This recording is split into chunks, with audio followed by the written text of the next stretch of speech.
Assalamualaikum warahmatullahi wabarakatuh.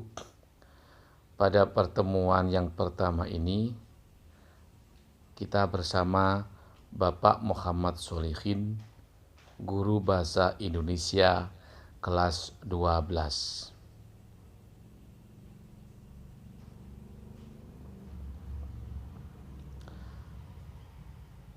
Sebelum materi kita mulai,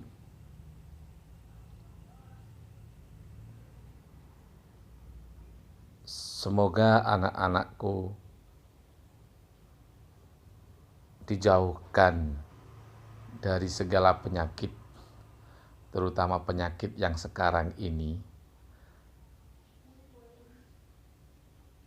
yaitu COVID-19.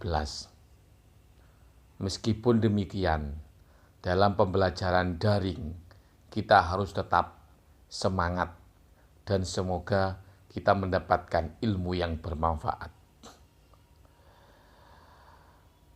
Untuk itu, marilah kita bersama-sama belajar dengan materi yang pertama, yaitu menulis surat lamaran pekerjaan. Sebelum saya jelaskan lebih lanjut, yang harus kalian pelajari, yang harus kalian pahami, yaitu dengan peta konsep. Yang pertama, mengidentifikasi isi dan sistematika surat lamaran pekerjaan. 2. Unsur kebahasaan surat lamaran pekerjaan. 3. Menyusun surat lamaran pekerjaan.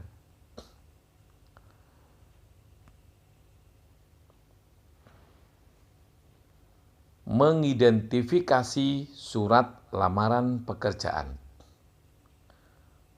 Pengertian: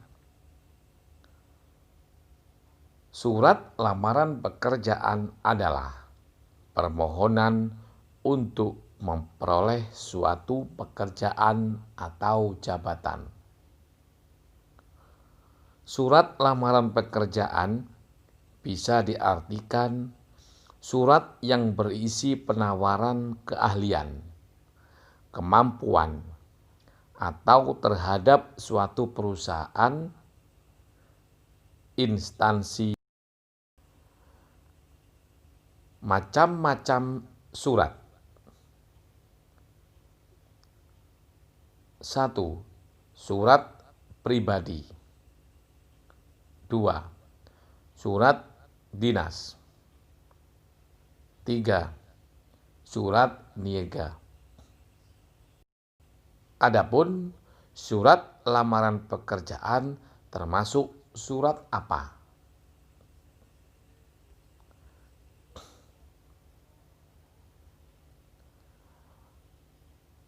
Surat pribadi adalah surat yang ditulis oleh pribadi bukan sebagai lembaga atau instansi. Surat pribadi tersebut ditujukan kepada teman, orang tua, dan saudara. Surat dinas adalah surat yang ditulis atau atas nama lembaga atau instansi untuk keperluan dinas dan ditujukan kepada lembaga atau instansi lain. Surat niaga adalah surat yang ditulis atas nama perusahaan yang ditujukan kepada perusahaan atau lembaga lainnya.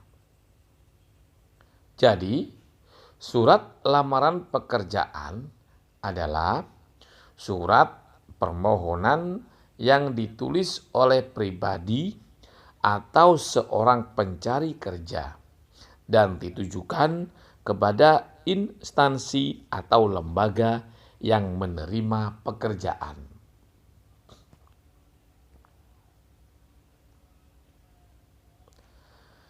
Sistematika surat lamaran pekerjaan.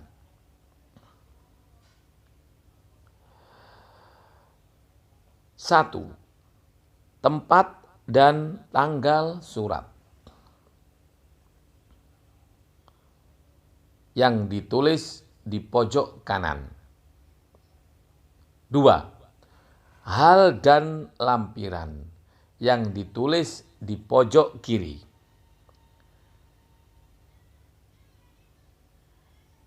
Tiga, alamat yang dituju. Ditulis di bawahnya hal atau lampiran. 4. Salam pembuka. Biasanya berbunyi dengan hormat. 5. Pembuka surat.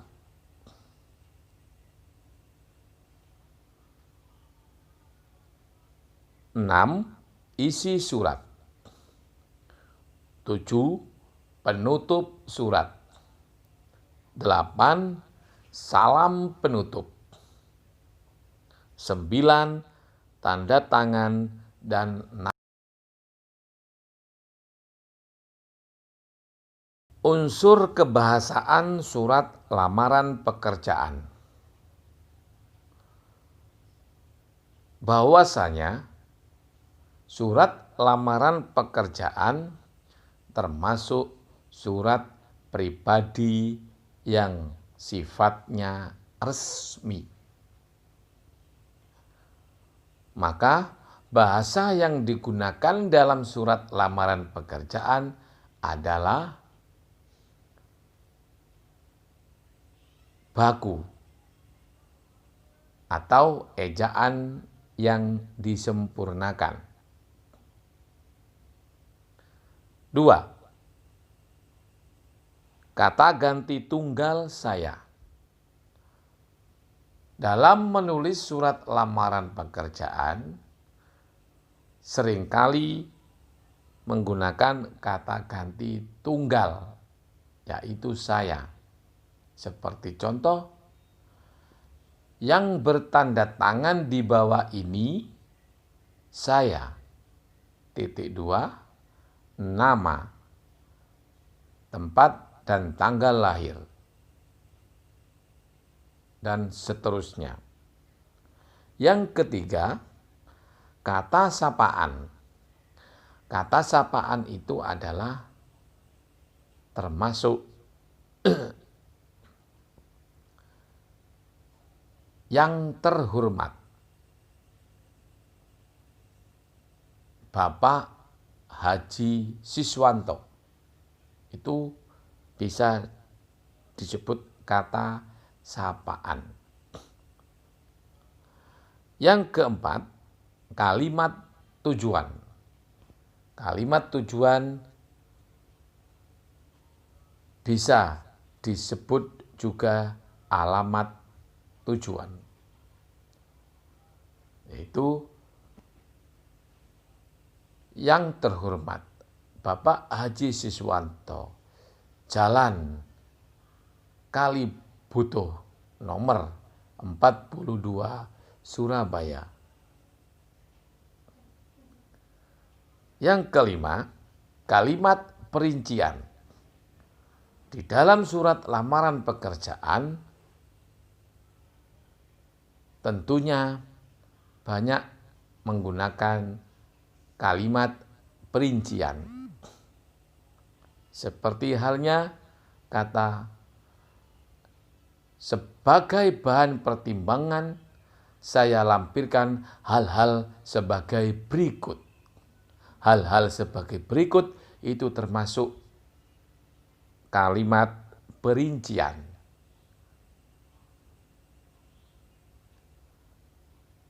Yang keenam, kalimat pengharapan.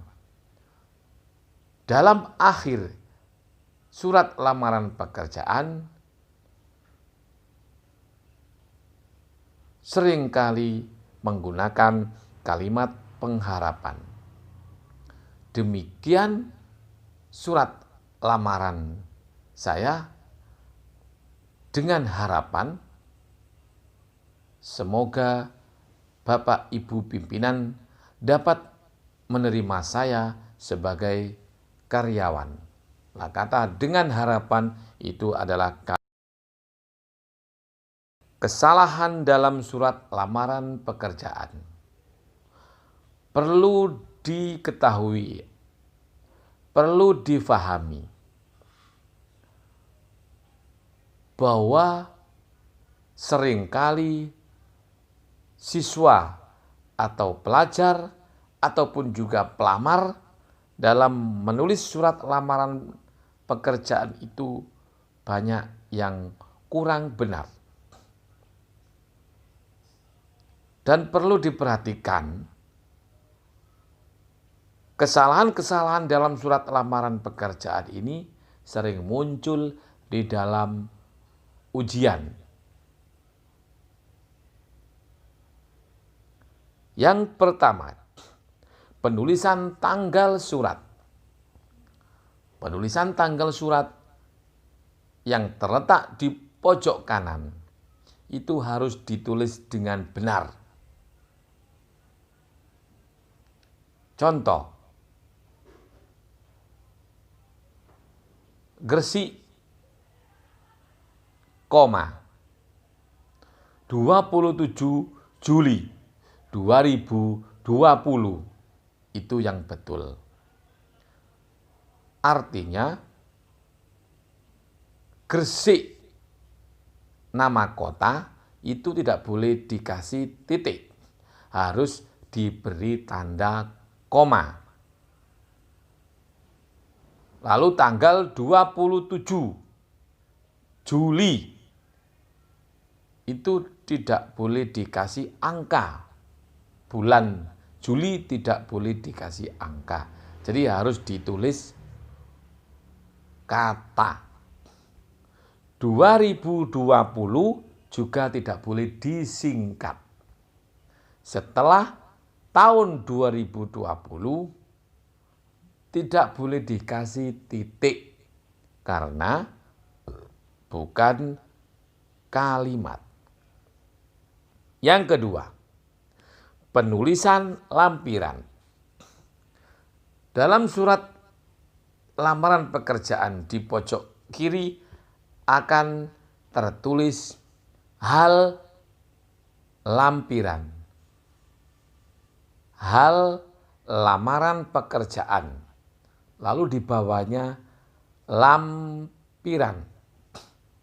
Kata lampiran itu tidak boleh disingkat. LAMP titik tidak boleh. Jadi harus ditulis lengkap. Lampiran. Titik 2 lalu 2 lembar. Itu tidak boleh ditulis angka. 2 lembar itu ditulis kata 2 lembar. Itu dalam penulisan lampiran. Yang ketiga, penulisan alamat atau tujuan. Alamat. Seringkali dalam surat-surat pada umumnya menggunakan atau menulis alamat itu kurang tepat. Contohnya, kepada YTH titik Bapak Haji Siswanto. Itu adalah salah. Yang benar adalah tidak memakai kepada. Jadi bunyinya yang terhormat bisa ditulis lengkap. Yang terhormat, koma, Bapak Haji Siswanto.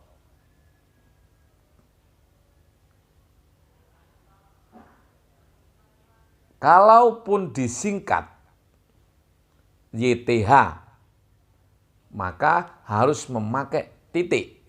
Selain titik, salah dalam penulisan surat. Jadi Y-nya besar atau Y-nya huruf kapital, TH-nya kecil dan dikasih titik. Tidak boleh yang lainnya. Lalu kata jalan dalam alamat juga tidak boleh disingkat. Jadi harus ditulis lengkap.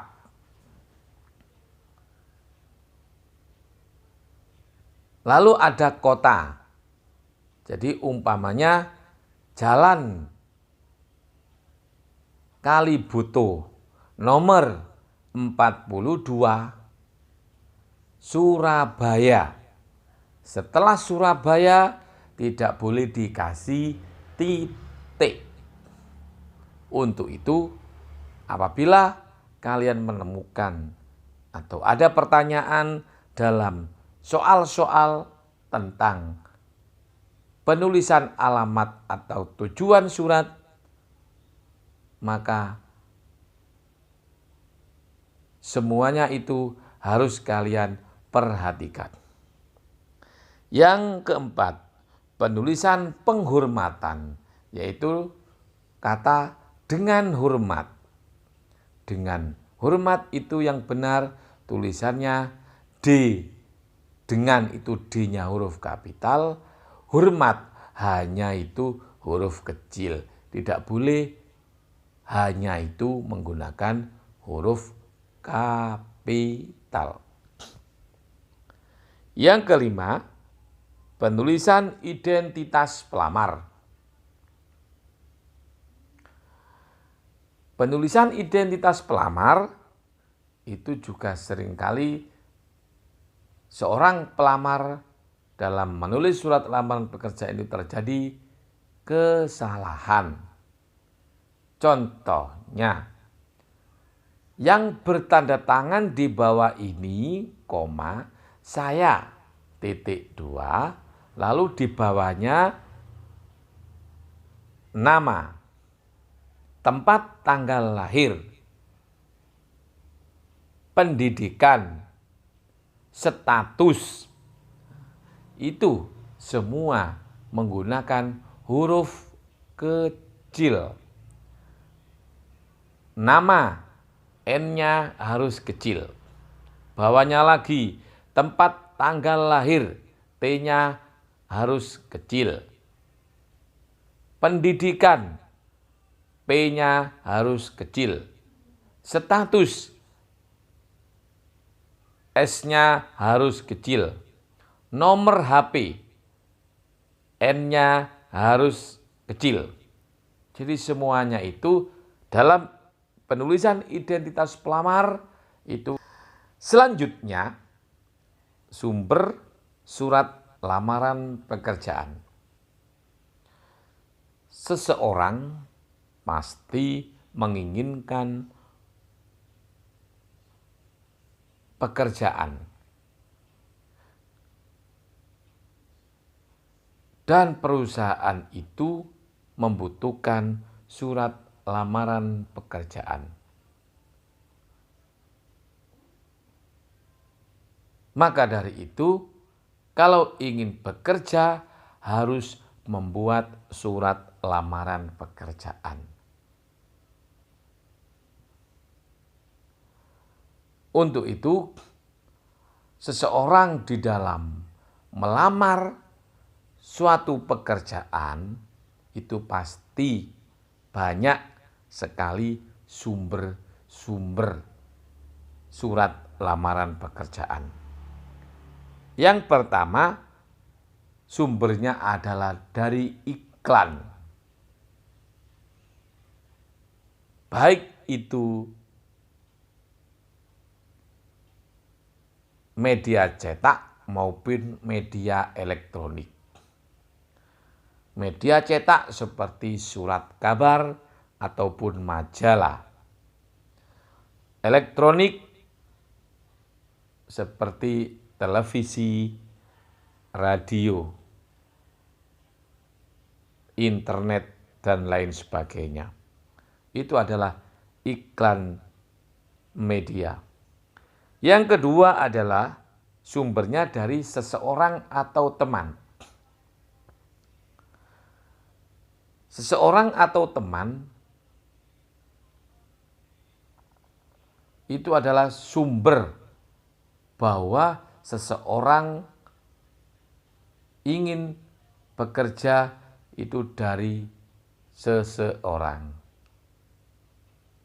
Dan biasanya menggunakan kalimat pembuka, yaitu atau contohnya sehubungan dengan informasi yang saya terima dari Bapak Budi, lah itu namanya dari seseorang atau teman. Kalau iklan media, maka kalimat pembukanya adalah sehubungan dengan iklan. Iklan yang mana? Terserah. Dari Jawa Pos, dari Surya, harus ditulis. Sehubungan dengan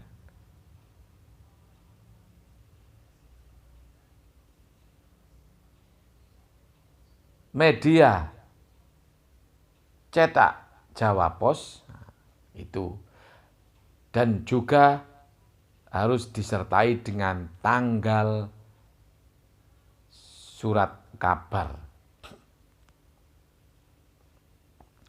Yang ketiga adalah inisiatif sendiri.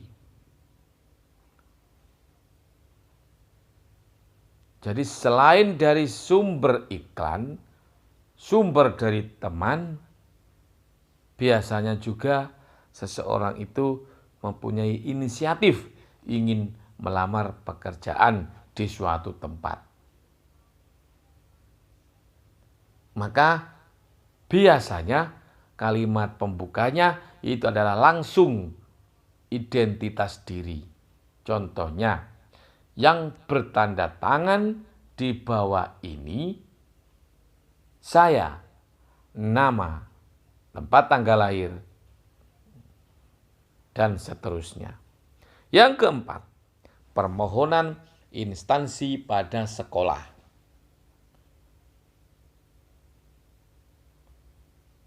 Seperti kalimat pembukanya adalah sehubungan dengan informasi dari Bapak Kepala Sekolah ataupun Bapak Kepala Madrasah.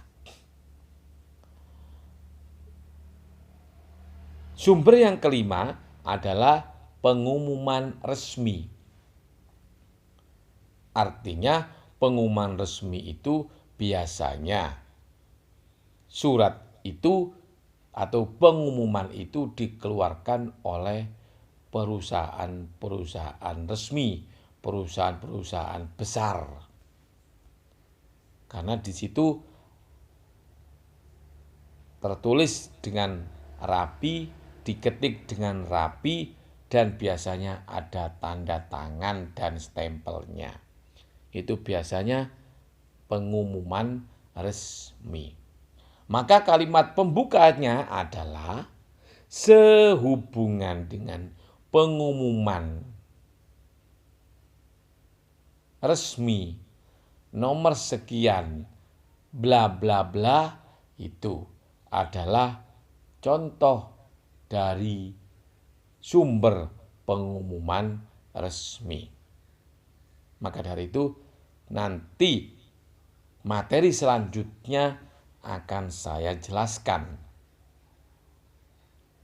struktur jenis membuat surat lamaran pekerjaan. Ada dua jenis. Yang pertama, bentuk gabungan. Artinya, bentuk gabungan itu antara surat lamaran pekerjaan dengan kurikulum vitae. Kurikulum vitae itu sama dengan daftar riwayat hidup atau disingkat DRH.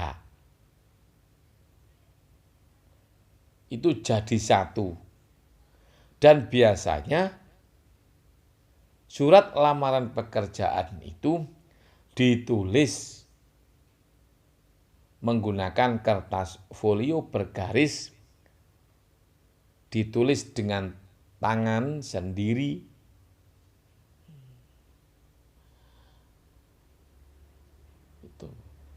Jadi bentuk gabungan di sini satu halaman untuk surat lamaran pekerjaan, satu halaman untuk kurikulum vitae, yaitu daftar riwayat hidup. Yang kedua, bentuk terpisah. Jelas kalau bentuk terpisah antara surat lamaran pekerjaan dengan kurikulum vitae terpisah. Artinya kamu membuat atau membeli kertas folio bergaris dua. Yang satu untuk surat lamaran pekerjaan, yang satu untuk kurikulum vitae, yaitu daftar riwayat hidup. Nah, itulah jenis-jenis membuat surat lamaran pekerjaan. Semoga materi pertemuan kali ini bisa kalian pahami. Untuk lebih jelasnya, kalian bisa memberikan komentar lewat e-learning ataupun lewat WA mata pelajaran Bahasa Indonesia. Kami cukupkan sekian dan kami akhiri. Wassalamualaikum warahmatullahi wabarakatuh.